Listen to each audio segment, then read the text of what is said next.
क्या नाम है आपका? बाकर अली, जिला अध्यक्ष RLD बरेली। क्या कहना चाहते हैं? आज हमारे पूर्व प्रधानमंत्री चौधरी चरण सिंह की 118वीं जयंती है। उसी उपलक्ष्य में सभी कार्यकर्ता इकट्ठे हुए हैं। 9 बजे से माला अर्पण की है, मिठाई का वितरण किया है, अभी कम्बल का भी वितरण होगा। और जो चौधरी साहब ने काम किए थे उन पर हमारे वक्ताओं ने और पूर्व जिला अध्यक्ष जो चौधरी साहब के ज़माने में रहे रुकुम सिंह यादव जी, इन्होंने भी अपने विचार रखे। सर्वेश पाठक जी, जितने भी हमारे कार्यकर्ता हैं, इन्होंने सबने अपने अपने विचार रखे हैं। और उन विचारों पर रुकुम सिंह यादव ने तो हमें बहुत ही विस्तार से समझाया कि चौधरी साहब की कार्यशैली क्या थी और उस पर हमें चलना चाहिए। और हम लोग सभी कार्यकर्ता इसीलिए एक शपथ भी लेते हैं 23 दिसंबर पर, चौधरी साहब की जयंती पर, कि हम लोग ईमानदारी के साथ किसानों और गरीबों और मज़दूरों की आवाज़ को हमेशा उठाते रहें और उठाते रहे हैं और उठाते रहेंगे। ये हम लोगों का चौधरी चरण सिंह के विचारधारा से जुड़ा हुआ है। यही हमारे नेता चौधरी अजीत सिंह उसी विचारधारा से चलते हैं। उसी पर हमारे सभी पार्टी के कार्यकर्ता उसी विचारधारा से काम करते हैं और आगे भी करते रहेंगे। जितने कार्य और जहाँ भी किसानों और मज़दूरों के लिए कोई जुल्म होता है, हम उसके लिए हमेशा आवाज़ उठाते रहेंगे। आज 3 अध्यादेश जो बीजेपी लाई है उसके खिलाफ किसान सड़कों पर बैठा हुआ है, सरकार सुन नहीं रही है। और आज ये भी कि किसानों के मसीहा के मेन गेट के सामने नगर निगम ने जो पोल खड़ा किया है, इससे साबित होता है कि किसानों की कहीं ना कहीं आवाज़ दबाई जा रही है। क्यों ये पोल खड़ा होना बहुत ही गलत है। किसी महापुरुष का हो उसके सामने गेम पोल नहीं होना चाहिए। और हम ये मांग भी आगे करेंगे, इस पोल को हटाया जाए, इसको आगे चौराहे पे लगाया जाए। क्यों ये गेट के सामने है, गेट किसी का बंद नहीं किया जाए, कोई भी महापुरुष हो। और ये सब बीजेपी के सोची समझी साजिश है और जो रात में लगाया गया ये बिल्कुल गलत है।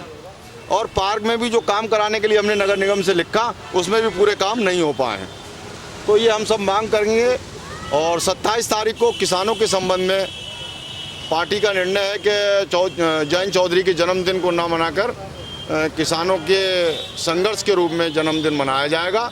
और गन्ना अधिकारी या देखो कहाँ पर ये आदेश होता है, वहाँ पर हम लोग धरना प्रदर्शन करेंगे। कल रामपुर में जो घटना हुई उसको लेकर क्या कहना चाहते हैं? देखिए, किसान परेशान है।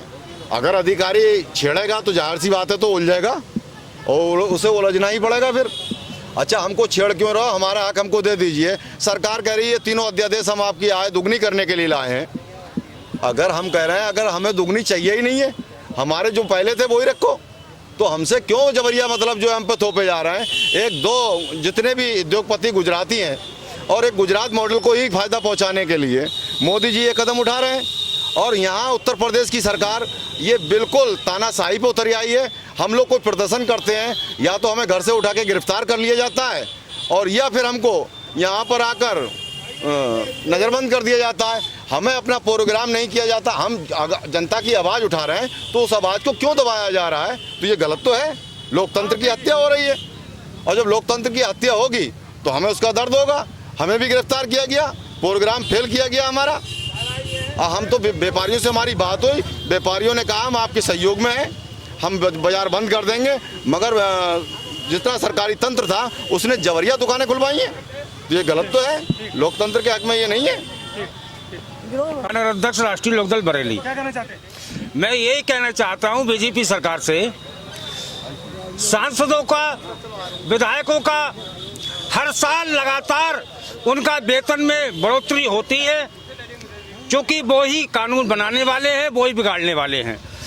जब विधायकों का, सांसदों का वेतन लगातार बढ़ रहा है, सरकारी कर्मचारियों का लगातार वेतन बढ़ रहा है, तो किसानों की आय के लिए ऐसा कोई कानून क्यों नहीं बनाते जो कि किसानों की आय बढ़े। मेरी सरकार से ये निवेदन है कि ऐसा कानून बनाएं और इन 3 कानूनों को नष्ट करके ऐसा कानून बनाएं जो कि किसानों की आय बढ़े, किसानों की उन्नति हो, देश की खुशहाली हो, और तभी ये देश चलेगा। अन्यथा ऐसी सरकार को इस देश में रहने का कोई अधिकार नहीं है।